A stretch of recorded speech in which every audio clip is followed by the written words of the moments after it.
اعوذ باللہ من الشیطان الرجیم بسم اللہ الرحمن الرحیم اس انتم جب تم تھے بالعدوۃ دنیا کے اس کنارے پر، وہم اور وہ بالعدوۃ القصویٰ وہ دوسرے کنارے پر تھے، والرکب اور قافلہ اسفل منکم وہ ترائی میں تھا، منکم تم سے۔ تو یہ غزوہ بدر کی سے پہلے کی بات ہو رہی ہے کیا کہ جب آپ جانتے ہیں کہ مسلمان جو تھے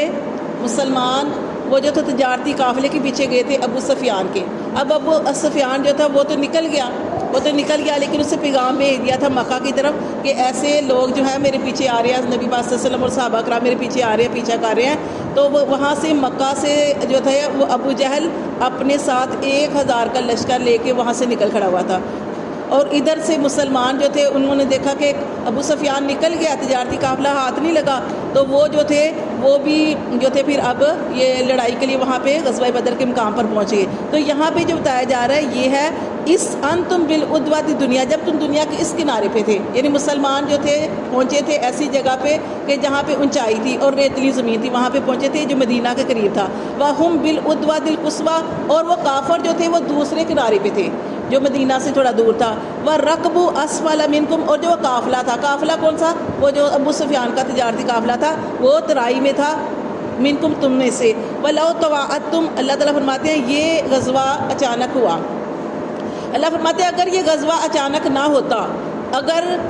نہ ہوتا، اس کی میعاد مقرر ہوتی کہ فلاں دن فلاں جگہ پہ ہونا ہے، تو اللہ فرماتے ہیں ولو طواعتم تو ضرور تم جو تم وعدہ کرتے، لاختلفتم تو تم اختلاف کرتے فی المیعاد اس وعدے میں۔ یہ کیسے ہوا تھا؟ آپ جانتے ہیں کہ یہ اچانک ہوا تھا۔ اچانک ہونے کی وجہ کیا تھی کہ مسلمان جا رہے تھے تجارتی قافلے کے پیچھے کہ ابو سفیان جو ہے وہ ساز و سامان کے ساتھ آ رہا ہے، تو اس کے تجارتی قافلے کو پکڑنے کے لیے جا رہے تھے، لیکن ابو سفیان نکل گیا۔ جب وہ نکل گیا تو اللہ تعالیٰ نے، ہم نے پیچھے پڑھا نا کہ اللہ تعالیٰ نے فرمایا تھا کہ دونوں میں سے ایک تمہیں ضرور ملے گا۔ مسلمانوں کو فتح کی بشارہ دی تھی، یا تمہیں تجارتی قافلہ ملے گا یا تم اس لڑائی میں فتح ملے گی۔ اب یہ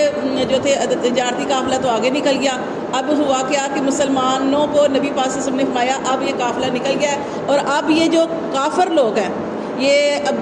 ابو جہل تھا، یہ اس نے 1000 کا لشکر لیا اور غزوہ بدر کے مقام پہ پہنچ گیا۔ اس نے کہا کہ بے شک اس کو یہ بھی خبر مل گئی کہ ابو سفیان پہنچ گیا، خیر سے پہنچ گیا، لیکن اس کے باوجود یہ بڑے متکبر لوگ تھے، کافر لوگ، انہوں نے کہا کہ بے شک وہ پہنچ گیا، خیریت سے پہنچ گیا، لیکن ہم نے مسلمانوں کو مزہ چکھایا۔ اس نے کیا کیا؟ اپنے ساتھ ناچنے گانے والی لی، اور انہوں نے اپنے ساتھ اونٹ لیے اور بہت زیادہ ساز و سامان لیا، اور اس مقام پر پہنچے، اور وہاں پہ جا کے پہنچ کے انہیں اچھی جو جگہ تھی وہ انہوں نے لے لی۔ کون سی جگہ؟ جو صاف سیدھی جگہ تھی انہوں نے حاصل کر لی، اور مسلمان تھوڑی بعد میں پہنچے جس کی وجہ سے مسلمانوں کو جگہ بھی صحیح نہیں ملی۔ جو جگہ مسلمانوں کو ملی وہ ریتلی زمین تھی، یعنی آپ جانتے کہ ریت کے اندر پاؤں رکھے تو پاؤں اندر جاتا ہے۔ اب مسلمان بیچارے بعد میں پہنچے تھے، وہ وہاں پہ پہنچے، یہ کافر جو تھے وہ پہلے پہنچ گئے تھے، اور ان کا مطلب تو یہ تھا کہ مسلمان تھوڑی تعداد میں، ہم تو جیتے جتائے ہیں، اور ہم نے یہ لڑکیاں ساتھ اس لیے انہوں نے رکھی تھی جو ناچنے گانے والے، کہ ہم تو ضرور یہاں پہ اس دن کو ہم نے ایسا دن بنانا ہے کہ مسلمانوں کو سبق حاصل ہو جائے۔ ان کی نیت یہ تھی کافروں کی، لیکن اللہ تعالیٰ کو کچھ اور ہی منظور تھا، اللہ تعالیٰ نے مسلمانوں کو فتح دینی تھی نا، تو اس لیے یہ اچانک ہوا کہ اچانک ہی نبی پاک صلی اللہ علیہ وسلم نے صحابہ کرام کو تیار کیا کہ ابو سفیان نکل گیا، اب ہمیں لڑائی کرنی ہی کرنی ہے، کیونکہ ابو جہل اس مقام پہ پہنچ گیا۔ تب پھر نبی پاک صلی اللہ علیہ وسلم بھی اس مقام پر پہنچے۔ تو یہاں پہ اللہ تعالیٰ فرماتے ہیں اگر اس کا پہلے ہی فیصلہ ہو چکا ہوتا کہ فلاں جگہ پہ جا کے لڑائی کرنی ہے، تو وہاں پہ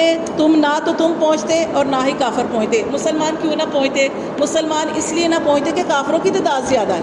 اور کافر وہاں پہ وعدے پہ کیوں نہ پہنچتے؟ کافروں اس لیے نہ پہنچتے کہ نبی پاک صلی اللہ علیہ وسلم نے ارشاد فرمایا کہ آپ سے فرمایا کہ میرا روب دشمنوں پر 1 مہینے کی دوری سے ڈال دیا گیا ہے، تو کافر بھی نہ پہنچتے، مسلمان بھی نہ پہنچتے۔ تو اس لیے اللہ تعالیٰ فرماتے ہیں کہ اللہ تعالیٰ کو پتہ ہے کہ اللہ نے یہ اچانک جو تھا یہ غزوہ کیا، اچانک یہ لڑائی کی، اور اللہ تعالیٰ اس میں مسلمانوں کو فتح دینا چاہتے تھے۔ تو یہاں پہ اللہ تعالیٰ نے فرمایا کہ جب تم دنیا کے اس کنارے پہ تھے اور وہ دوسرے کنارے پر تھے، اور وہ رکب اسفل منکم جو قافلہ تھا وہ تم سے دور تھا ترائی میں، ولو طواعتم اگر تم وعدہ کرتے لاختلفتم تو ضرور اختلاف کرتے فی المیعاد اس وعدے میں، ولیکن لیقضی اللہ، لیکن اللہ فیصلہ کرنا چاہتا تھا امرن اس کام کا کان مفعولا جو اللہ کی طرف سے لکھ دیا گیا تھا، جو کہ ہو کر رہنے والا تھا، لی یہلکا تاکہ اللہ ہلاک کر دے، مار دے، من ہلاکا جس نے ہلاک ہونا ہے، ام بینہ اس کو دلیل سے مارے، وا یحییٰ اور اللہ زندہ رکھے، من حیا جسے زندہ رکھنا ہے، ام بینہ دلیل کے ساتھ، وان اللہ اور بے شک اللہ لسمیع علیم اللہ خوب سننے والا اور خوب جاننے والا ہے۔ اللہ تعالیٰ نے یہ غزوے کا مقصد سمجھ آ گیا نا، یہ لڑائی کا مقصد کیا تھا کہ اچانک ہوا تھا اور اس میں مسلمان بھی ذہنی طور پہ تیار نہیں تھے، ساز و سامان بھی کم تھا، مسلمان بھی تھوڑے تھے، 313 کی تعداد میں تھے، لیکن نبی پاک صلی اللہ علیہ وسلم کے سمجھانے کی وجہ سے وہ وہاں پہ پہنچ گئے اور انہوں نے لڑائی کی، اور پھر آپ جانتے ہیں کہ لڑائی میں اللہ تعالیٰ نے مسلمانوں کو فتح عطا فرمائی، کیونکہ مسلمانوں کا سارا دھیان اللہ کی طرف تھا، اللہ سے نماز پڑھنا، نفل پڑھنے، اللہ سے دعائیں کرنی، نبی پاک صلی اللہ علیہ وسلم کا بھی رونا، نبی پاک صلی اللہ علیہ وسلم کا بھی اپنی امت کے لیے دعا کرنا، اس لڑائی میں فتح کی دعا کرنا، تو اللہ تعالیٰ نے ان کو فتح عطا فرمائی۔ اور وہ جو کافر جو تھے وہ کہہ رہے تھے ہم خوشیاں منائیں گے، ہم جیت جائیں گے، تو اللہ تعالیٰ نے ان کو کیا کیا، ان کو سبق سکھا دیا کہ وہ جو کہتے تھے نا اس دن کو ہم یادگار بنائیں گے، تو وہ واقعی یادگار بن گیا کہ اللہ نے کیسے بازی پلٹ دی، تو اللہ تبارک و تعالیٰ نے مسلمانوں کو فتح